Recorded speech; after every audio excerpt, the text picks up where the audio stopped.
Siddaramaiah DK Shivakumar ದೆಹಲಿಗೆ ಹೋಗಿ ಪಟ್ಟಿಯನ್ನು ಫೈನಲ್ ಮಾಡ್ತಾರೆ. ಮೊದಲ ಹಂತ, ಎರಡನೇ ಹಂತದಲ್ಲಿ ಪಟ್ಟಿ ರಚನೆ ಆಗತ್ತೆ, ಒಂದೇ ಹಂತದಲ್ಲಿ ಆಗೋದಿಲ್ಲ. ಆಗಲೇ ಮಲ್ಲಿಕಾರ್ಜುನ ಖರ್ಗೆ ಅವರು ಕೂಡ ಅದನ್ನೇ ಹೇಳ್ತಾ ಇದ್ರು. ಸತೀಶ್ ಜಾರಕಿಹೊಳಿ ಕೂಡ ಬೆಂಗಳೂರಿನಲ್ಲಿ ಮಾಜಿ ಸಚಿವ ಸತೀಶ್ ಜಾರಕಿಹೊಳಿ ಕೂಡ ಇದೇ ಪ್ರತಿಕ್ರಿಯೆಯನ್ನು ಕೊಟ್ಟಿದ್ದಾರೆ. ನಾನು ಯಾವುದೇ ಬೇಡಿಕೆಯನ್ನು ಕೂಡ ಇಟ್ಟಿಲ್ಲ ಅಂತ ಹೇಳಿ ಇದೇ ಸಂದರ್ಭದಲ್ಲಿ ಸತೀಶ್ ಜಾರಕಿಹೊಳಿ ಸ್ಪಷ್ಟನೆ ನೀಡಿದ್ದಾರೆ. ಸಿದ್ದರಾಮಯ್ಯ ಇದ್ದಾರೆ, ಹೊಸ ಮುಖ್ಯಮಂತ್ರಿಗಳಿದ್ದಾರೆ, ಹೈಕಮಾಂಡ್ ಹೋಗಿ ಮೋಸ್ಟ್ಲಿ ಡೆಲ್ಲಿಗೆ ಹೋಗ್ಬೋದು. ಅದು ಹೋಗಿ ಪಟ್ಟಿ ಫೈನಲ್ ಮಾಡ್ಬೋದು.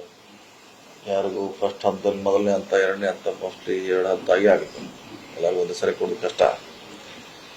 ಎರಡನೇ ಹಂತದಲ್ಲಿ ಬರ್ಬೋದು. ಈಗ ಸೀನಿಯರು ಆಗಲೇಬೇಕನ್ನೋರು ಫಸ್ಟ್ ಮೊದಲನೇ ಹಂತದಲ್ಲಿ ಬಂದೇ ಬರ್ತಾರೆ. ನೆಕ್ಸ್ಟ್ ಕಾಯ್ಬೇಕು ಸ್ವಲ್ಪ ದಿವಸ, ಎರಡನೇದು ಮಾಡ್ತಾರೆ. ತಕ್ಷಣ ಆಗ್ಲಿ ಅಥವಾ ನಿಮ್ಮನ್ನೇ ಮಾಡಬೇಕು ಅಂತ ಒತ್ತಡ ಅಭಿಮಾನಿಗಳಿಂದ ಹೆಚ್ಚಾಗ್ತಿರುತ್ತೆ. ಅಂದ್ರೆ ಮಧ್ಯಮಧ್ಯದಲ್ಲಿ ಬೇರೆ ಬೇರೆ ಚರ್ಚೆಗಳು ನಡೀತಾ ಇದ್ದಾರೆ. ಆ ಚರ್ಚೆಗಳು ಬೇಡ, ನಿಮಗೆ ಜವಾಬ್ದಾರಿ ಕೊಡಬೇಕು ಅಂತ ನೀವು ಇದನ್ನ ಕ್ಲಿಯರ್ ಆಗಿ ಹೈಕಮಾಂಡ್ ಮಾತನಾಡ್ತಾರೆ. ನೋಡೋಣ, ನಿನ್ನೆವರೆಗೆಲ್ಲ ಬಿಜಿ ಇದ್ರೆ, ಯಾಕಂದ್ರೆ ಈ CM CLP ದಲ್ಲಿ ಈಗೆಲ್ಲ ಒಂದ್ ಸ್ವಲ್ಪ ಫ್ರೀ ಆಗಿದ್ದಾರೆ ಎಲ್ಲರೂ. ಬಹುಶಃ ಅದ್ರ ಬಗ್ಗೆ ಇವತ್ತು ನಾಳೆ ಚರ್ಚೆ ಆಗ್ಬೋದು.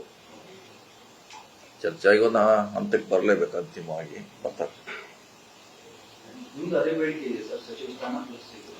ಇಲ್ಲ, ನಾವ್ ಯಾವ್ದು ಡಿಮಾಂಡ್ ಮಾಡಿಲ್ಲ. ಕೊಡೋದು ಬಿಡೋದು ಅವ್ರಿಗೆ ಬಿಟ್ಟದ್ದು, ಯಾವ್ದು ಡಿಮಾಂಡ್ ನಾವು ಮಾಡಿಲ್ಲ.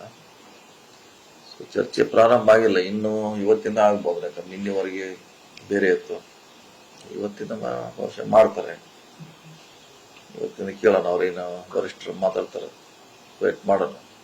ಕೆಲವರು ಬೇರೆ OBC ನಾಯಕರ ಹೆಸರನ್ನು ಕೂಡ ಯಾರೇ ಆಗ್ಬೋದ್ರಿ. ನಾವ್ ಆಗ್ಬೇಕಂತ ಎಲ್ಲಿ ಇನ್ನೂ ಏನ್ ಫಿಕ್ಸ್ ಇಲ್ಲ. ಪಕ್ಷದ ಹಿತದೃಷ್ಟಿಯಿಂದ ಯಾರೇ ಆಗ್ಬೋದ್ರಿ. ಇನ್ನು ನಾವೇ ಆಗ್ಬೇಕಂತಿಲ್ಲ, ಅವರೇ ಆಗ್ಬೇಕಂತಿಲ್ಲ. ಯಾರು ಸೂಕ್ತದ ನಿರ್ಧಾರ ಮಾಡ್ತಾರ ಪಕ್ಷ, ಅವ್ರು ಆಗ್ತಾರೆ ಅಷ್ಟೇ.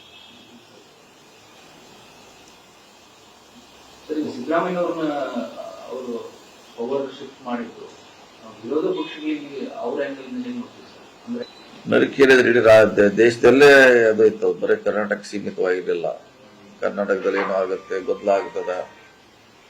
ಸೊ ಬಹಳ ಸ್ಮೂತ್ ಆಗಿ ಟ್ರಾನ್ಸ್ಫರ್ ಆಗಿದ್ರಿಂದ ನಮ್ಮ ಕಾಂಗ್ರೆಸ್ ಮುಖ್ಯ ಹೈಕಮಾಂಡ್ ಕೂಡ ಅಷ್ಟೇ ಸಂತೋಷವಾಗಿದ್ದಾರೆ. ಸಿದ್ದರಾಮಯ್ಯ ಕೂಡ ಅಷ್ಟೇ ನೀಟಾಗಿ ಅದನ್ನ ಹ್ಯಾಂಡಲ್ ಮಾಡಿದ್ದಾರೆ.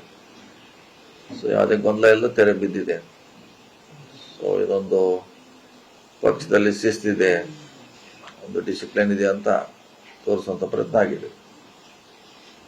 ಸರಿ, ನಿಮ್ಮ KBC ಸ್ಥಾನಕ್ಕೆ ಹೆಸರು ಕೇಳಿ ಬರ್ತಿದ್ದಾರೆ. ಕೆಲವರು ಸಿದ್ದರಾಮಯ್ಯ ಅವ್ರ ಬೆನ್ನಿಗೆ ನಿಲ್ಲಿಲ್ಲ, ಈ ತರದ ಚರ್ಚೆಯನ್ನ ಜೋರಾಗಿ ಮಾಡ್ತಾ ಇದ್ದಾರೆ.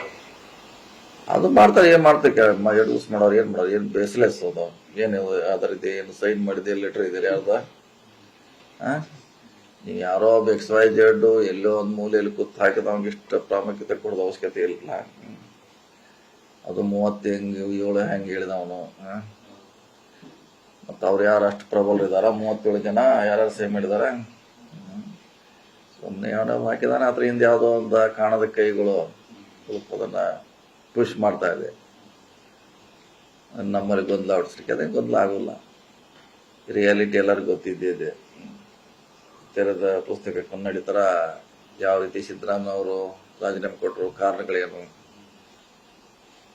ಅದೆಲ್ಲ ಎಲ್ಲರಿಗೂ ಗೊತ್ತಿದ್ದಂತ ವಿಚಾರ. ಯಾರೋ ಅದು ಮಾಡಿದ್ದಾರೆ. ಒಂದು ವಾರ ಗೊಂದಲ ಆಗುತ್ತೆ, ಮತ್ತೆ ತಿಳಿ ಆಗುತ್ತೆ ಅಷ್ಟೇ. ನ್ಯೂಸ್ ಫಸ್ಟ್, ನಿರ್ಭೀತಿಯಿಂದ ನಿಮ್ಮ ಪರವಾಗಿ.